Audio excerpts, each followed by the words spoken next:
Welcome back, everybody, to the Aaron's High Cap Adventure Radio program. Today, again, is the 27th of February, 2016, and we're still live here, thank goodness. I am very excited to have my special guest in here today.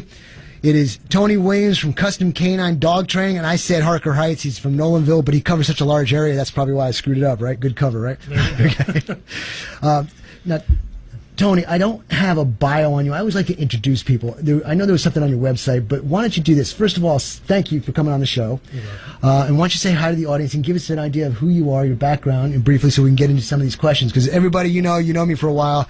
I always have questions written up so the guest knows what I'm talking about and they can prepare their answers because there's no tricks here. We just want good information for you to hear and be able to utilize. So go ahead, Tony. Well, I'm Tony Williams. I grew up in this area. I'm from local area here. Family grew up in Killeen, Belton area.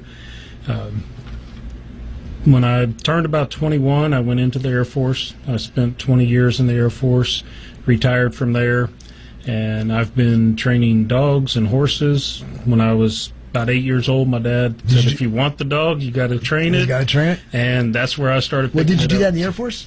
I did not do it in the Air Force. I worked hydraulics, worked on C5s, 141s, 130s. I used to jump out of those 141s. Yeah, I know. Yeah. Okay. Well, great. Anything else on the... No. So where did you get your history besides what you just said of how to train dogs? Just started training dogs, and it's a natural gift the good Lord gave me, and I have a unique gift with animals, and I work not only dogs but horses, so you're a whisperer, cattle, everything. Some people have called me that. I'm a gun whisperer, and I bet you if I pulled off the shelf a gun training book, all your notes would be in between the pages. You're like me. I don't do standard training. I analyze things, man. I study all the little nooks and crannies and the things that fall through the cracks, and that's the stuff that's going to get you killed. I just get a feeling already that's the kind of training you do. Okay, time's a ticking. So we got a bunch of questions. Now, I got you on here. I told you that I'm kind of a prepper show. We like to talk details on things that people can use for disasters or upcoming events, financial, whatever. And so when I saw the canine, I thought, dog training. Lots of people have their dogs. Lots of people want security and stuff. But we've got a set of questions here. I want to talk about you first. Then I want to get into the kind of things that I want to talk about. No problem. So what type of dog training do you do, Tony? There's a lot of people out there with dogs who are thinking about getting dogs. So talk to us. Well, we do anything from basic obedience all the way up through advanced obedience. We work with service dogs. We work with therapy dogs, and there is a big difference there. But we can pretty much do any kind of training. I do herding. My office partner, she does hunting, ducks and dove. So we have a very wide range. We work a little bit in doing agility. We do have a young lady that we refer people over to for agility if that's something that you're interested in doing. Agility in what respect?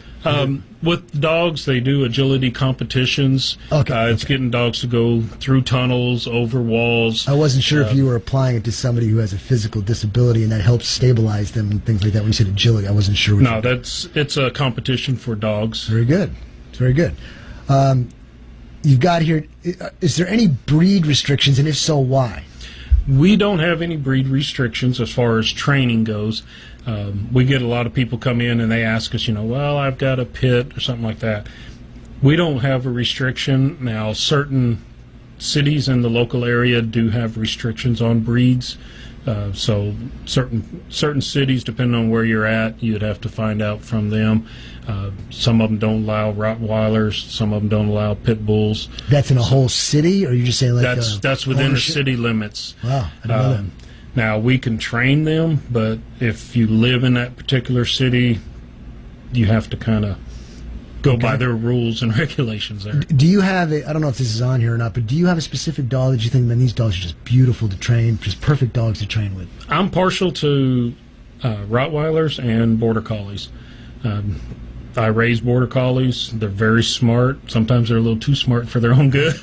What do you mean by that? Well, I've got a 5-month-old pup that I haven't even really started training yet, but she'll stick her tongue through the kennel and start pushing the lock open, stuff like that. Are you kidding me? They're pretty smart. Wow. My 4-year-old, she'll sit on top of a 4x4 post. I can just tell her go place, and she'll go jump on a post and sit there. So they're pretty smart. She dials 911 for me and the whole 9 yards. Does she give a report too? No, not yet. Not yet. Okay, work on it, man. You got to work on it. We're working on it. Dude. Okay, what's the difference between a service dog? Well, first, before I do that, I want to ask, what about Sheps? What do you think about Shepherds? They're good dogs. They're very good dogs. They do get a little more vocal usually than other dogs. So you have to takes a little more training to kind of get that vocal down so that they're not always sitting over there whining and giving you that little, hey, come over here and play with me type thing. Big, what do they call it? He looks gruesome, but he'll lick you to death, right? Yes. Okay, what's the difference between a service dog and a therapy dog? Well, a therapy dog is a dog that you would actually take out to like a retirement center, burn centers, to hospitals, those type of things, where you're taking that dog out to comfort somebody in that environment, whether it's in a retirement center and kind of gives them something to do. A service dog is an animal that is actually trained to perform a task for somebody that has a disability. You can't combine the two? You can. It's rare that you find a dog that can really distinguish between the difference between them. Because if a therapy dog, like I said, they're trained to go see everybody, a service dog is supposed to stay with you. So if you have a dog that's a service dog, they're supposed to be right there with you, not going out and seeking attention from somebody else in the public. Where a therapy dog, they're going to go into a room, let's say you go into a retirement center, they're going to search out whoever's the most stressed in that room and go try to comfort them. They go on their own? You take them around, but the dog is basically kind of trained to kind of I'll tell you why I asked that. You hear these stories about these cats that seem to lie on people when they're about to die. Yes. Kind of freaky. So I'm wondering. Dogs will do the same thing. Dogs will read your body language. They read how stressed you are, the whole 9 yards. So I have a good friend of mine, and when I buy a new car, he has canine dogs. And I say, hey, do me a favor, check this out, make sure there's no drugs on it, right? So the dog sits there and tells if there's any drugs in the car. So can I get one of your dogs and let him sniff me and tell me if I'm going to bite the bullet anytime soon? You can. They can be trained for that. You're kidding me. No. So actually, there was an article on TV where there was a young girl that, she's probably about 7 years old. She has seizures, and they were going to do brain surgery to help correct those seizures. And when they were doing the testing leading up to it, the dog started alerting. And the little girl was hooked up to all the equipment, and the mom's like, she's fixing to have a seizure.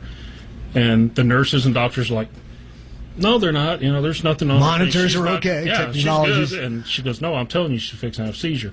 And within a minute, she started having a seizure. Wow. So the dog actually alerted before the medical equipment even picked it up. That's incredible. So they actually allowed the dog into the operating room while they were doing the surgery, because they're like, if this dog can sense it before our machines can, then we want them in there, because if she goes into a seizure, she starts to move, well then, that could actually make her brain dead. So do you think if you had somebody with known medical problems and they're coming up to you and say, look, we have problems, I've heard this before, is there any way to train this dog based on who I am, smell me, and all this kind of stuff? You can actually take the person in question with a medical condition.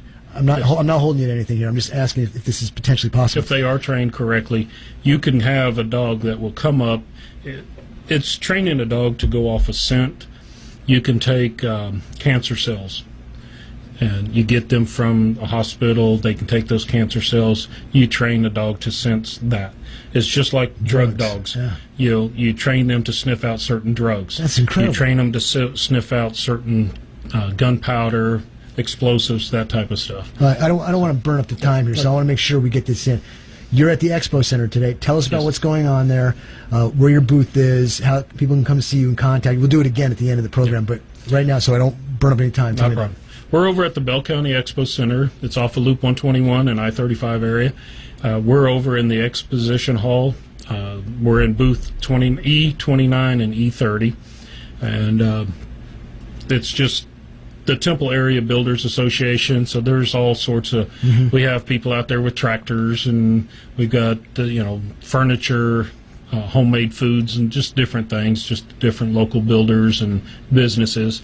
And we're out there. We have our dogs right now. We've got 4 of them over there.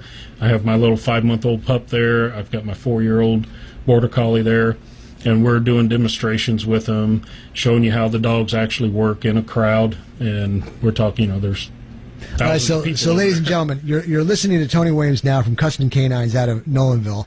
He's at the Expo Center. If this is interesting to you, it's interesting to me. I don't have to go there because I'm talking to him directly. So I got one on top of you. But if you want to go see him today, go there. Plan it right now. You're listening to him now. We're live here on the show, 27th of February. Go to the Expo Center. Check him out.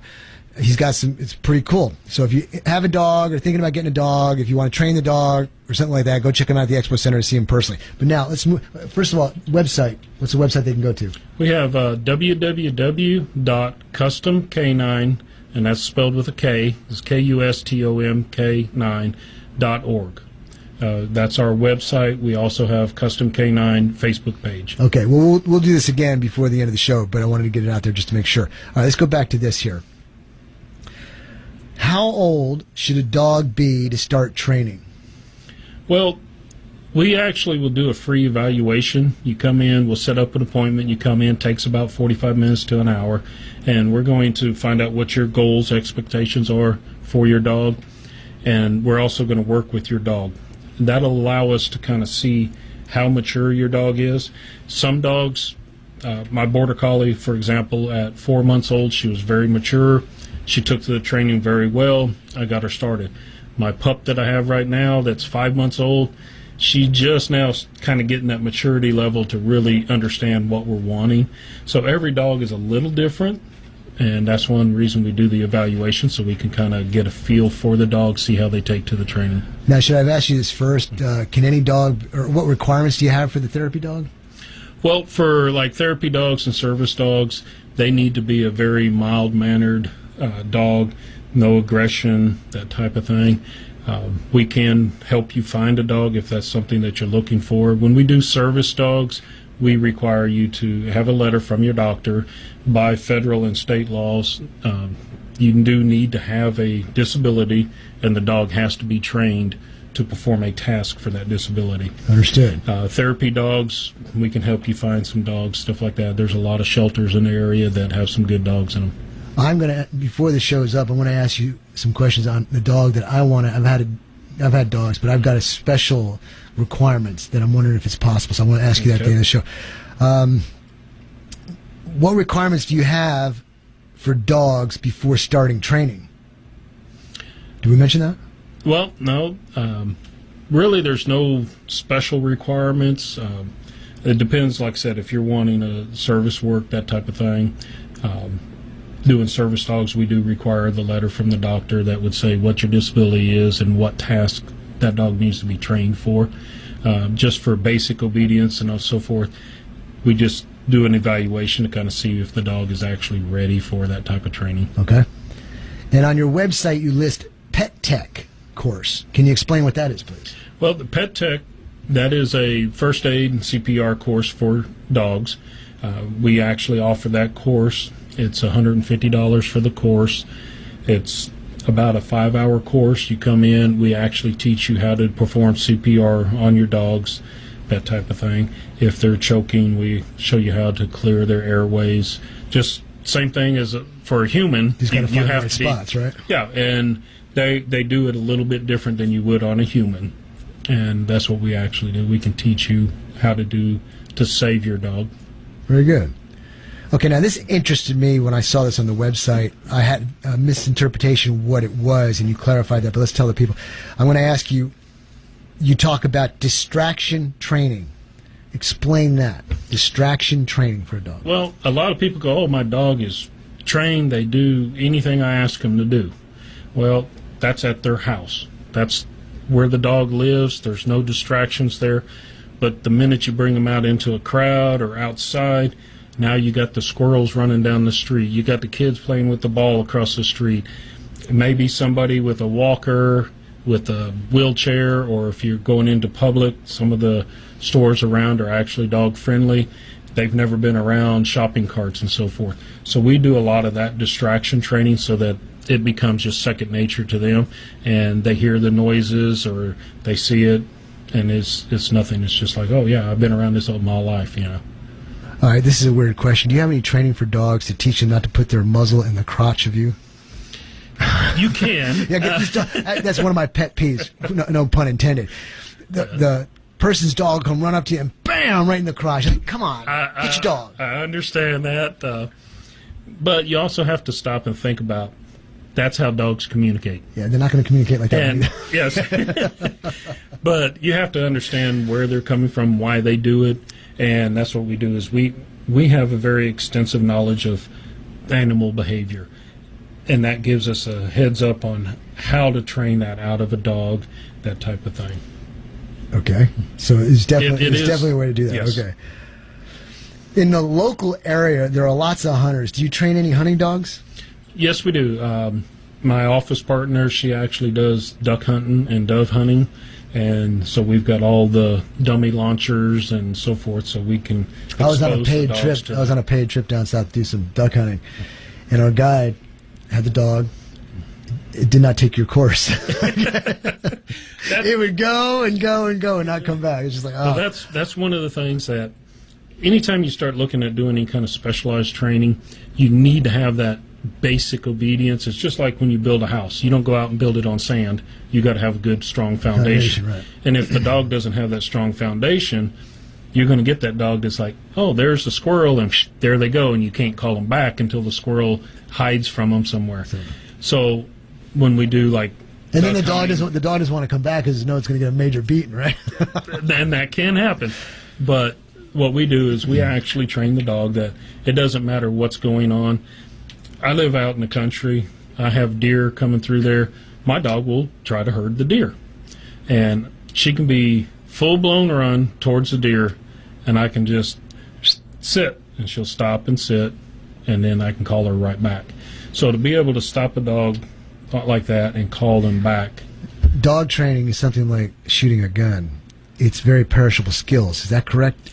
It is. Once you train a dog to do something, you can train them to do it, and if you don't maintain it, they will start losing that skill set. Okay. And that's why we always tell people training is a lifelong investment. You Shooting is a lifelong investment, too. Yes, okay. It is. Very good. Do you have any kind of community awareness training with dogs? We do. We do a lot of different, like Howl at the Moon. They do a little thing in Harker Heights. It's where we get different vendors and stuff out, and we're out in the public. And anytime we're out in the public, or we even go to like some of the elementary schools and the junior schools, and we do bite prevention, that type of thing, to teach kids how to approach a dog. If a dog is approaching them, how to stand and how to react to that dog so that they don't end up getting bit or mauled. Very good. Sounds like you're doing a great job here. How long does it take to train a dog? Every dog is going to be a little bit different. And I guess to add to that, basic price. Well, the price, like I said, that varies on what you're actually looking for. But as far as training, about 3 weeks, you're going to start, we can get your dogs to where they're coming to you, sitting next to you, downing next to you, sitting, downing at a distance, that type of stuff. You're going to start noticing a huge difference in the first 3 weeks. Typically, each dog is going to be a little different. To get them to where I say, okay, they're a good solid dog, that could be 3 or 4 months. It might be a year, depending on the dog, and depends on how much the owner actually works with that dog. So you get the owners that really spend the time working their dogs, you'll see those dogs progress very quickly. You get the owner that's like, well, I'm going to go to group class once a week and that's it. You can tell, and I can tell, they're not doing anything else at the house. Well, sure, you'll see that if they're not doing it right. Yeah. So you have a training program. Once you go to the class, you can go home and keep doing the training. Okay. Do you train dogs for both on and off leash? Yes, we do. Who's that? Okay, I'm hearing some noise outside there in the hallway. Have you ever come across a dog that is untrainable or is too old to train? Because the quote goes, a dog's never too old to learn a new trick.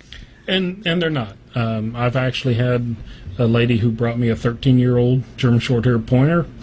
After 2 lessons, she was like, man, I should have did this 13 years ago. And to this date, I haven't found a dog that I have not been able to train. Now, some of them have been a little more challenging than others, but I've never found one I can't train, and I've never found one that I would say is too old. Like I said, at 13 years old, and that particular breed, average about 14 to 15 years is about average. Some of them a little longer, but right around 14 or 15 for that. And so... Okay.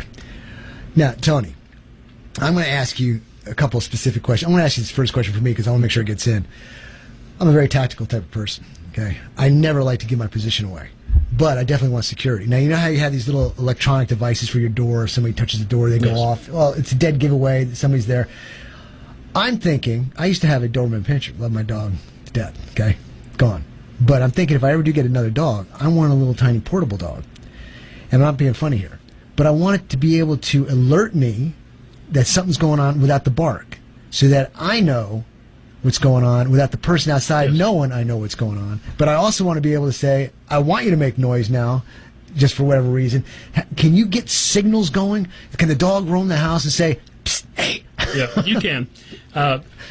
If my wife was here, you could definitely ask her. My wife always tells me that me and my dog, she's like, you two are mind melding or something. I do, like I said, a lot of reading a dog's body language and so forth. Your dog is going to read your body language also. Matter of fact, over at the home show right now, I'm sending my dog out about 100 yards, a little over 100 yards, having her come to me, and then I can get her to stop from a full-blown run, stop and sit without even giving a command, just off of my body language. And when she's doing that... See that, ladies and gentlemen? I teach in my class body language, too. Body language is so freaking important. I apologize. Continue. Not a problem. But it is. I always stress body language. Your dogs are going to read it. And when you start understanding dogs and their body language, if my dog was here right now, the person that walked by a while ago made a sound, she would have not let me know beforehand, because her body language, she's going to perk up. She's going to be like, okay, there's something there. Let me be specific. I'm sleeping, and the dog obviously wakes up before me, hears a noise. How does it come over and tap me on the shoulder and say, psst, hey, somebody in the outside perimeter? Well, you can actually teach them to come and wake you up, that type of stuff. My dog, she's to the point where my wife gets up, she works in the emergency room, my dog will not make a sound. My wife can get up, walk through the house and stuff, and she won't make a sound because I'm sleeping. But if I get up on the weekends before my wife does, my dog's like, that's it, guys. Everybody in the house is up because I'm making noise and I'm going to do what Dad says to do. And it's a matter of just teaching them what you expect out of them. It's giving them that structure and boundaries. Okay, very good. Is there anything I'm forgetting that you might be able to apply to the audience out there? If people listen to this show, they have probably a basic foundation of they want to be prepared, they have guns, or they just like to listen to this guy make a fool of himself, whatever. But is there anything you can tell me in the protection? Here's one question I want to ask you. When a dog is trained, how dangerous is it, and I say that very loosely, to mess with that dog? Hey, baby, how's it going? In other words, a trained dog, somebody else's dog, and you come up here and trying to pet this dog or whatever. Is that a potential problem? That depends on who's done the training. When I train a dog, I want that dog to be very stable. They need to have basic obedience down to the point where I don't care what somebody does, they're fine. That dog can still be trained to do bite work. I had a Rottie that she would just be like, hey, pet me, pet me, pet me, pet me. Anybody in the world can walk up, pet her, do whatever, that I give her a command. She's biting, and she will not let go until I tell her to. And that's the control that I want. I don't want that dog at the end of the leash growling and barking and going nuts trying to get a hold of somebody. I want him over here, friendly little house dog, until they're given a command. Okay. I'm going to ask you another question. I'm not kidding here. I'm not trying to be funny here, everybody. I'm serious. Let's say you got some people who are home and really can't get out very often. I know lots of people. or I've seen lots of people, they really can't get off their front porch. So, but they want a dog for companionship. And here brings up the problem, dog going to the bathroom. Because you do such training, seriously, is there any way to get a dog?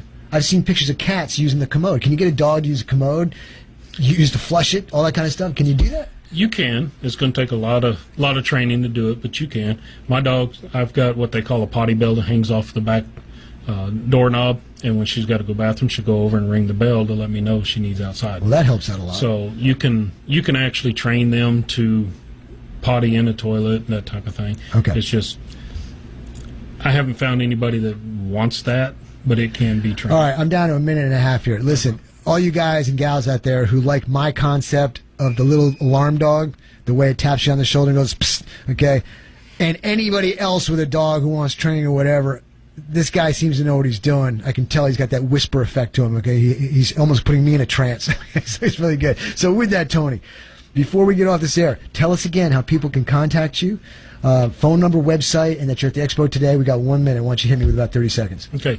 Right now we're over at the Home and Garden Show in Bell County at the Bell County Expo Center. We're showing our dogs out there. You can also reach us at 254-698-7020.